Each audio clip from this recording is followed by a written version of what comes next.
telespectador amigo, você assiste agora o programa Conexão Alfa, um programa do Instituto de Pesquisas e Tratamentos Humanísticos, o IPTH.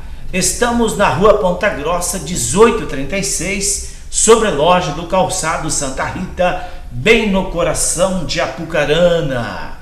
O IPTH é uma instituição de apoio à saúde mental e também é uma instituição filosófica. Falamos sobre a vida, sobre o destino e seus mistérios, todas as terças-feiras, às 20 horas, aqui na sede do IPTH, bem no centro de Apucarana, e você é o nosso convidado. Também temos atividade pública, sexta-feira, às 19h30, todas as sextas-feiras, e sábado, às 14 horas. Constelações familiares. E você é o nosso convidado, a entrada é 1 quilo de alimento. Está conosco novamente, conforme o prometido, professor Hermes. Olá, professor, tudo bem? Olá, tudo ótimo. Boa tarde ao senhor e aos nossos telespectadores. Quero dizer ao nosso telespectador amigo que é um prazer imenso receber o professor Hermes aqui nos estúdios do Conexão Alfa. Prazer é nosso também. E está muito bom essa nossa conversa, estou aprendendo muito, doutor Celso, um assunto tão sério, né? Eu estava pensando no nosso programa de ontem para cá, uma questão para a gente começar a conversar e perguntar para o senhor para ajudar a gente aqui.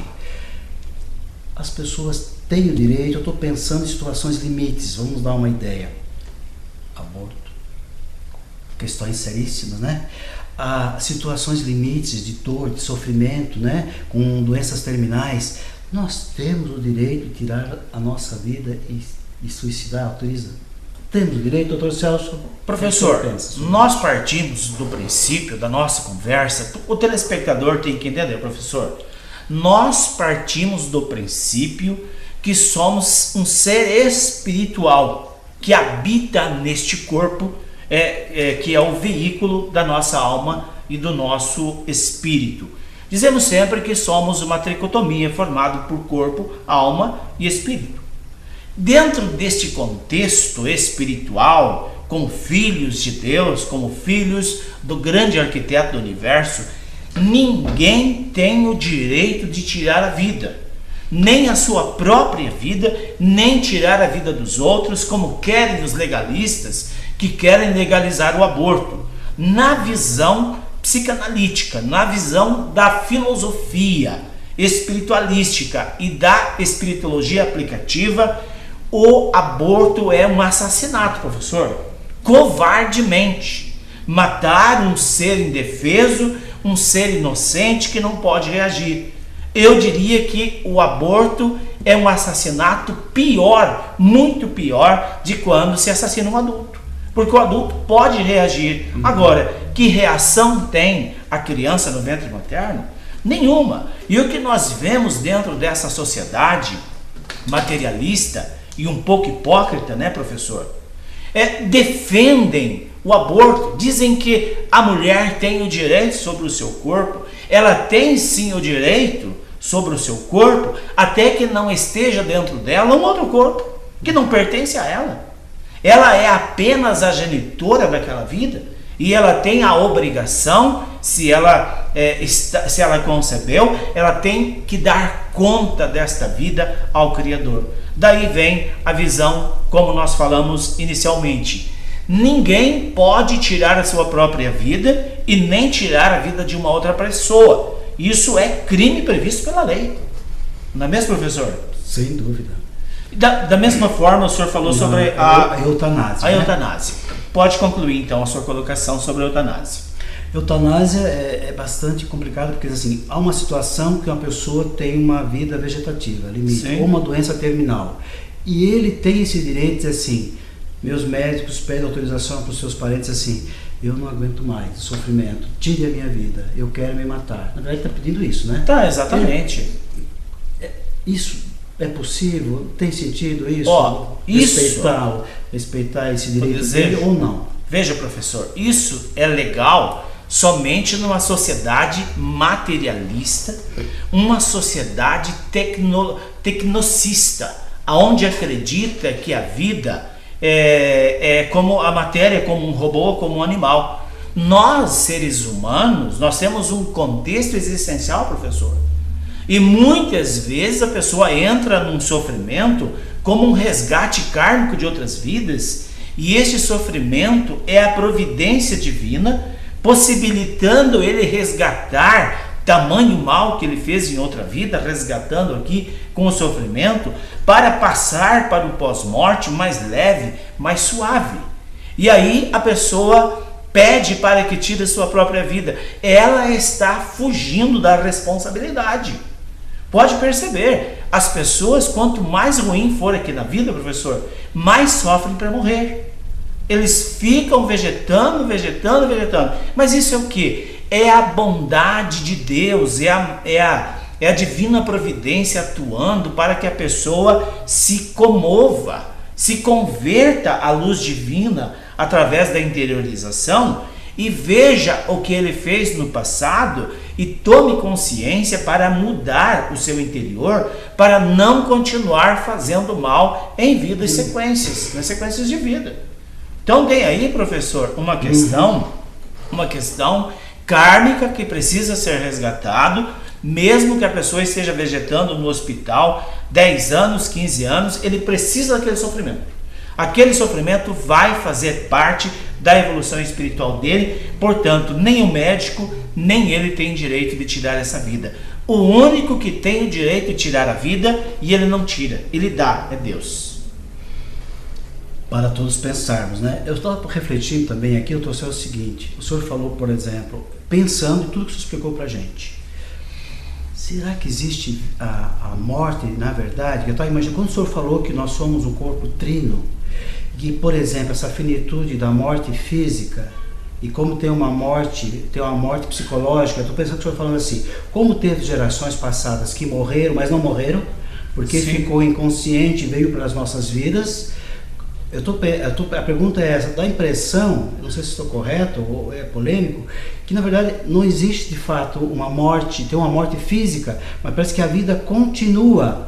Essa dá a impressão, que a vida continua pelas gerações, pelo inconsciente, pela energia espiritual, pela energia psicológica. É verdade? Será que existe esse conceito que nós temos de morte? Será que está apropriado? Professor, o conceito de vida? O que o senhor pensa morte e vida aqui também? Veja bem, com isso, nós né? falamos nos programas passados sobre suicídio. Todos os suicidas têm dentro de si uma concepção de finitude da vida, como dizem as pseudas religiões. Morrer que nem um cachorro, acabou tudo. Isso é a maior verdade pregada pelos seres humanos. Foi só o corpo, na Um verdade. absurdo, né? eles acham que a vida é o corpo. Vejam bem, se nós somos uma tricotomia, quem está falando, professor? É o apóstolo Paulo, escrevendo aos Tessalonicenses 5:23, ele fala que somos compostos de uma tricotomia, corpo, alma e espírito. Então, dentro deste corpo habita uma vida. A vida não é o corpo é o veículo pelo qual se locomove a vida, que chamamos de espírito, e consciência, que chamamos de alma. Entendeu? Então, este conceito de vida, que é o que? A continuidade da vida no pós-morte. Imaginem vocês, se uma pessoa tem uma consciência que se ele matar o corpo, ele continua vivo do outro lado, e ainda ele continuará no tormento por 1000 anos, 2000 anos, pelo ato violento contra a própria vida. Você acha que ele iria se suicidar? Não. E esta é a verdade. Eu estou falando aqui uma verdade científica. Não estou falando de uma visão religiosa, defendendo esta placa ou aquela, mesmo porque eu sou um deísta. Eu não defendo placa religiosa. Eu defendo a vida e defendo a forma da continuidade da vida no pós-morte. E esta é a forma correta que os seres humanos teriam que estudar, teriam que analisar sobre as suas vidas. A continuidade da vida após a morte. Da mesma forma, a gente vê isso na terapia do inconsciente, os nossos ancestrais não morrem. Eles passam para uma outra dimensão. Na verdade, não é um endereço, é uma vibração, num outro plano que chamamos de plano espiritual. E nós estamos ligados a essa ancestralidade e, dependendo da situação, pode até acontecer, professor, uma repetição de doenças pelos quais morreram nossos antepassados. E hoje nós sabemos que essas doenças não são hereditárias transmitidas pelos genes, mas por memórias. Onde está essa memória? Está viva nos campos informacionais provados pela ciência e está dentro do nosso inconsciente. Agora, se uma doença é transmitida por memórias, por que então, professor, não eliminar essas memórias doentias através da terapia? Não é verdade? Por que não, né? Eu estava pensando também, corretíssimo, doutor Celso, que é muito mais complicado. Eu estava lembrando da visão dos estoicos. Eles falavam assim: olha, eu não vou me preocupar muito com a morte, porque eu não a conheço, eu estou vivo. E quando eu morrer, eu não vou saber, porque eu já morri, entendeu? Não vou saber a consciência dela. Os estoicos falavam assim. Mas eu estava pensando o seguinte aqui, ó.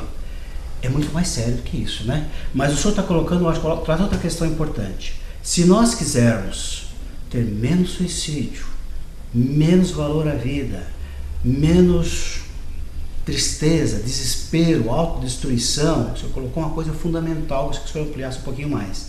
Nós precisamos encher com a outra, ampliar muito mais o sentido que o senhor está colocando de vida. Sim, é isso? exatamente. Quando existir mais vida, vai existir menos morte. Sim. O sentido da vida que o senhor colocou, o sentido que você tem que considerar a sua vida como algo que vai além do material, que envolve esse espiritual fortíssimo, né? Sim. Nossas emoções e também a nossa realidade, mas essa visão mais ampla, né? Mas o senhor concorda com isso, que não queremos ter menos suicídio? Pergunta vai para o senhor agora, para fechar conosco aqui. Como fazer para ter menos suicídios na nossa região? A gente sofre muito com suicídios e tiver que se perguntando assim, por que as pessoas tiram as vidas? O senhor já explicou muito sobre isso. Professor, eu quero responder ao professor aqui com uma indagação. Quando se descobriu o Brasil, trouxeram para os indígenas a tal da catequização. Mataram todos os indígenas pelo suicídio. Eles tinham uma visão diferente sobre a vida, eles tinham uma visão mais ampla sobre a vida, eles acreditavam plenamente na existência do pós-morte, da vida pós-morte. E ensinaram eles o contrário. Cadê os nossos índios? Cadê? A forma errada de ensinar fez com que eles perdessem o sentido e suicidaram-se quase todos os índios. Da mesma forma, vamos analisar friamente. Que diferença, professor, tem entre ser bom e ser mal se nós vamos morrer e dormir até a ressurreição? Isso é um absurdo falar isso. É um absurdo ensinar isso para as pessoas. E isso é incentivar ao suicídio. Para responder agora a pergunta do professor Hermes, se queremos mais vida, precisamos ensinar as pessoas a valorizarem a vida, acreditar que a vida é de fato como disse Jesus: aqueles que crerem em mim nunca morrerão, mas antes viverão eternamente. Foi este o ensinamento do nosso Mestre Jesus. Todas as religiões que pregam o contrário são anticristos. E nós temos em grande quantidade pseudas religiões que pregam o fim da vida com a morte do corpo. E aí nós vemos o absurdo, o Brasil ocupando o 8º lugar no ranking de suicídio.